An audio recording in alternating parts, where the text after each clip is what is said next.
So late here doing my drop. A couple things have happened since I last taught you all. So I woke up 3 o'clock, around 3 in the morning this morning, and checked my tablet because the systems were down yesterday, so I didn't get my pre-assignment. And I checked it, and it had given me a pre-assignment. Pre-assignment was going, or is going, to Lansing, Michigan. So the problem with Lansing, Michigan is from this stop that I'm at, it's about 300 some odd miles, close to 400 miles. With the hours I have left, I have to do a reset at some point, 34-hour reset, and meaning that I really don't have that time to be fooling around going to Lansing, because this is what's gonna happen. So I got about 12 hours left on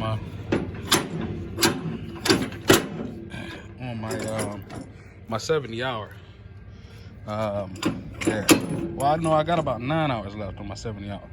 The problem is, if let's say I drive, a good portion of the way to do my 34, that'll put me somewhere in Ohio, upper Ohio, near Akron.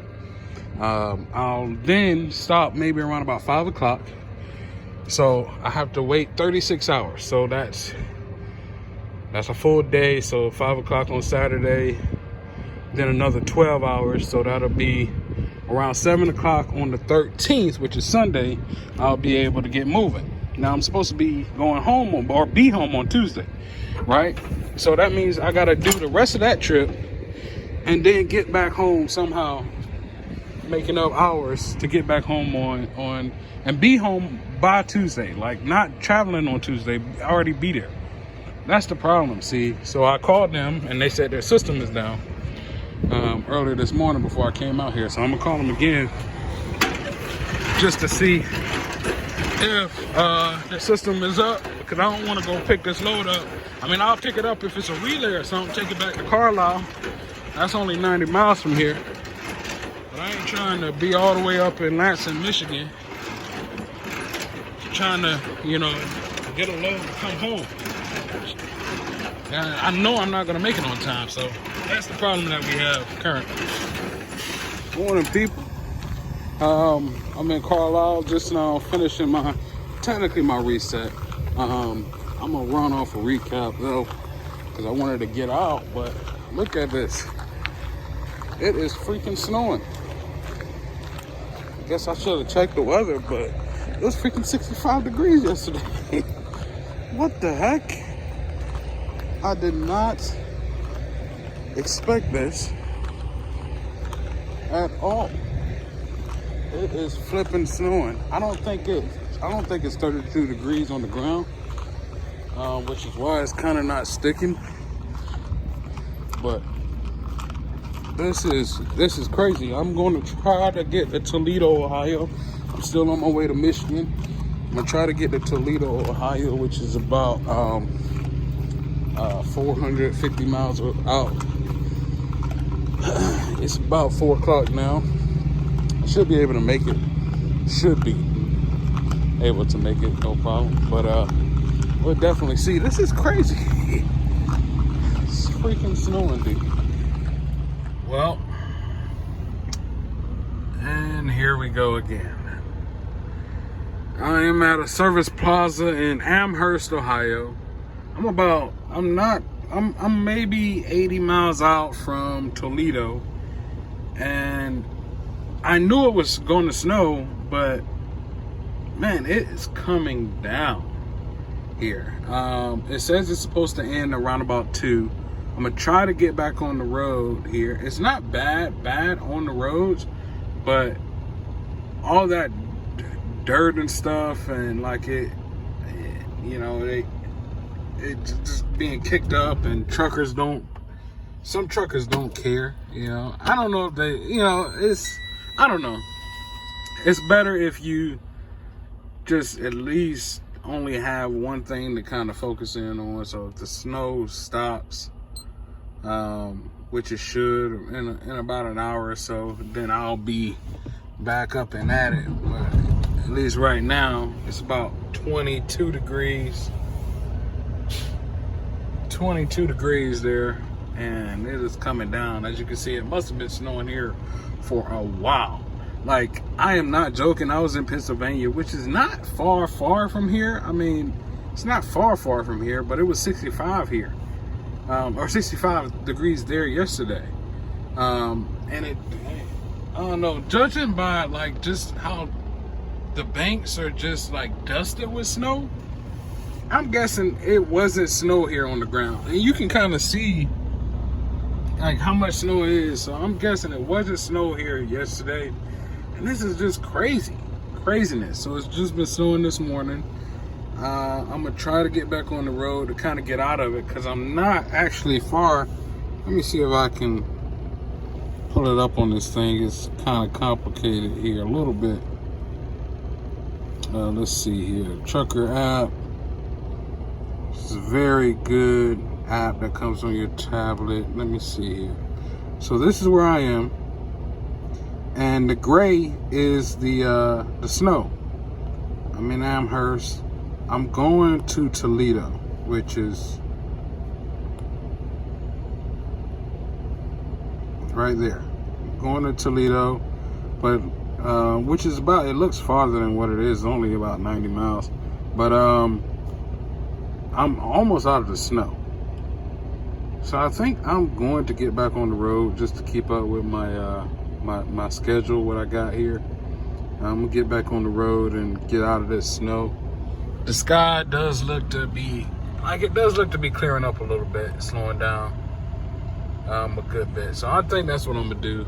I think it's pretty safe to say. If not, then I can always get back off or hop back off. But I'm about out of the snow anyway, so that's what I'm. What's up, everybody? Morning. So I made it to Toledo, Ohio. I'm at a Flying J. Just not feeling it this morning. You know, you'll have these mornings, but I got 130 miles to get to my destination to drop off my load. 50 miles from there to pick up a load that's actually relaying back, thankfully, to Charlotte. You know, so I can do my home time. I'm just tired. It's 7, so okay, so I got 135 miles. That's probably gonna be about 2 hours or so. From the point that I get to my my load, my relay load, to pick that up, it's about 600 and something miles.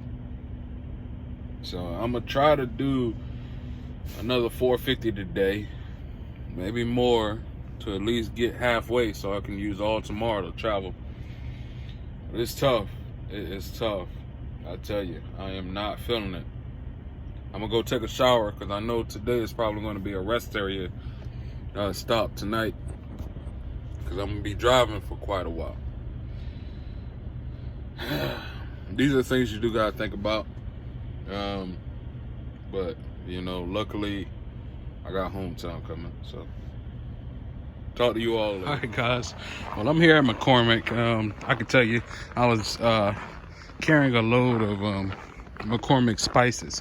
For some reason, I thought I was getting McCormick mixed up with Campbell's, and I thought I was carrying soup, but now I thought it was too light to be soup. I don't know, but it's McCormick spices. Huge facility. I didn't know they had this big of a facility, but I was pulling in. Let me show you. I was pulling in here to park, and I'm at 755, which is every one of their slots are numbered, so that'll tell you how big it is. I was pulling in the park, found a park, and I came down this row, and I seen this spot, so I was like, okay. Well, let me just pull around, use all my available space, make it easy. let me just pull in instead of backing it in. You always want to avoid as much as possible backing. If you don't have to back, don't back, just pull in. Well, I thought this was just snow down here. It didn't occur to me that was a curb. So I thought it was snow until I actually almost hit the thing. I looked down, I was like, hell, that's not a block of snow.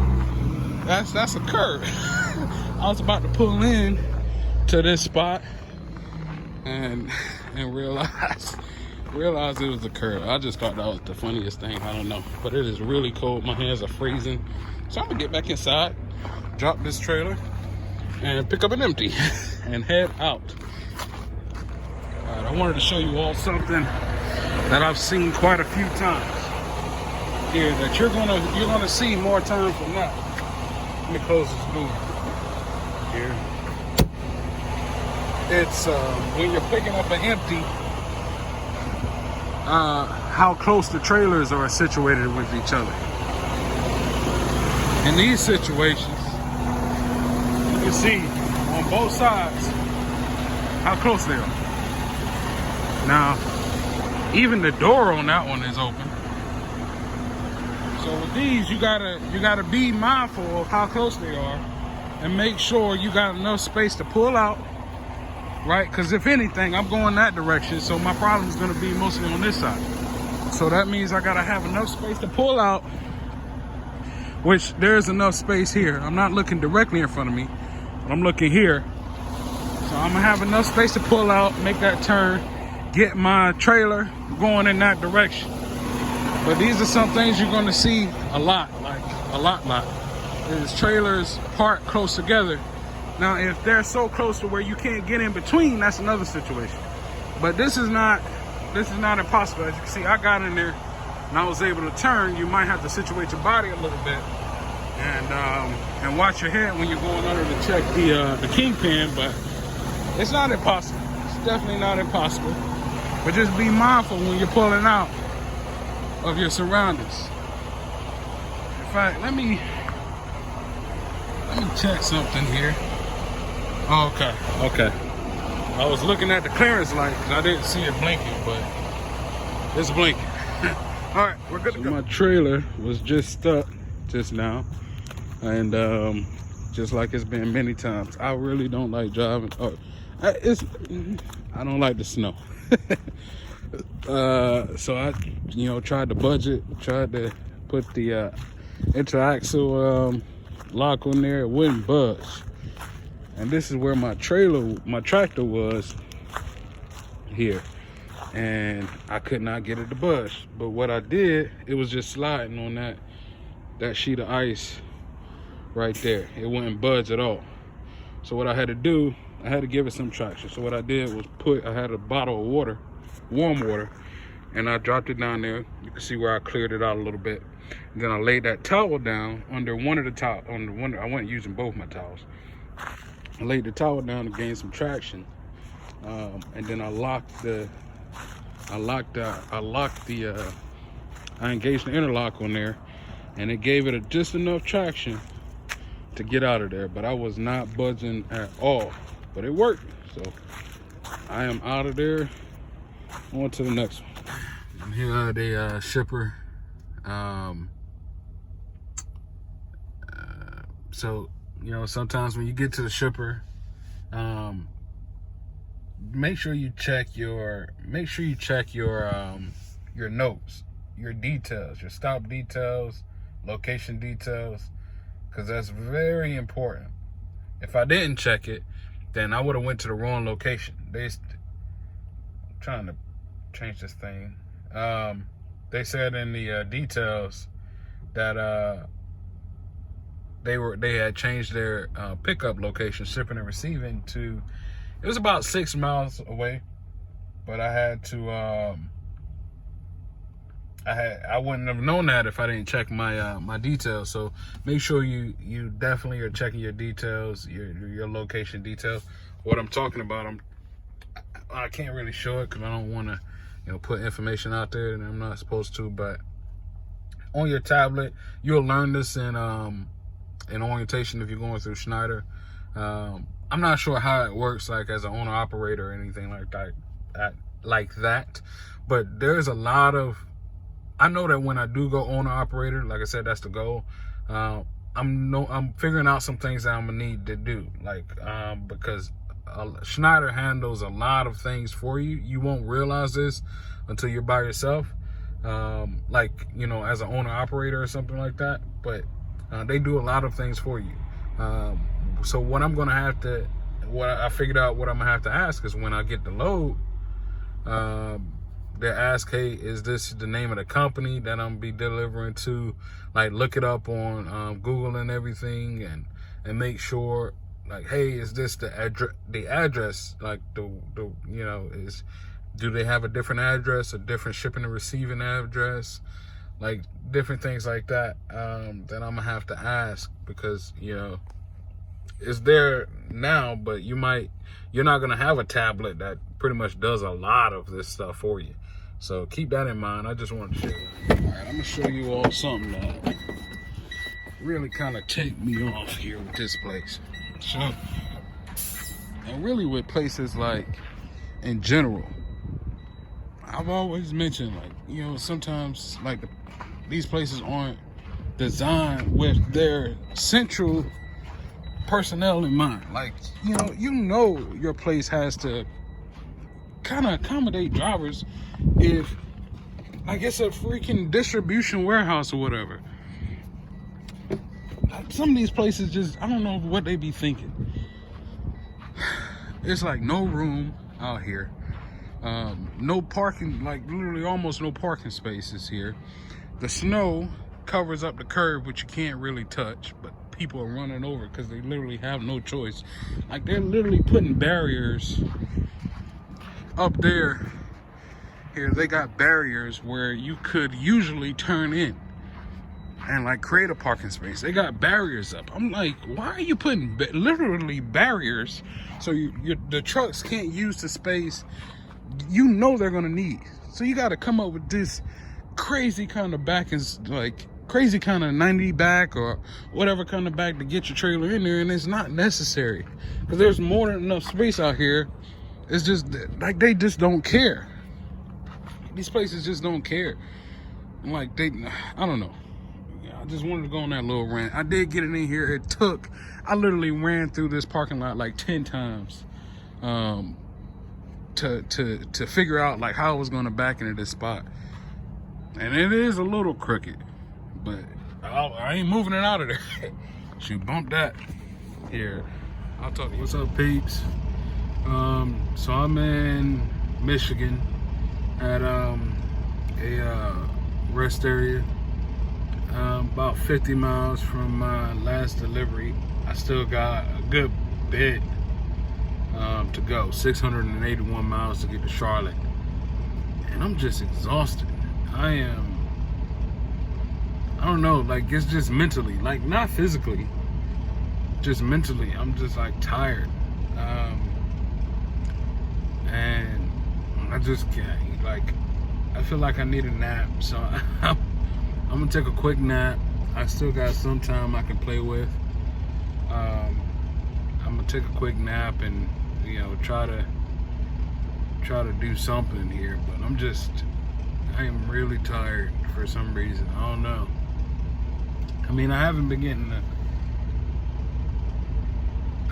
the best of sleep, but it's been adequate. I mean, definitely adequate. I've been getting sleep. I haven't been waking up in the middle of the night or anything like that. Now, to this last night, for the past couple of nights, I've been getting up early because I knew I had to deliver that load. And I knew I had time off coming up. So I've been getting up at like 3 o'clock. Which, you know, that isn't the bad part.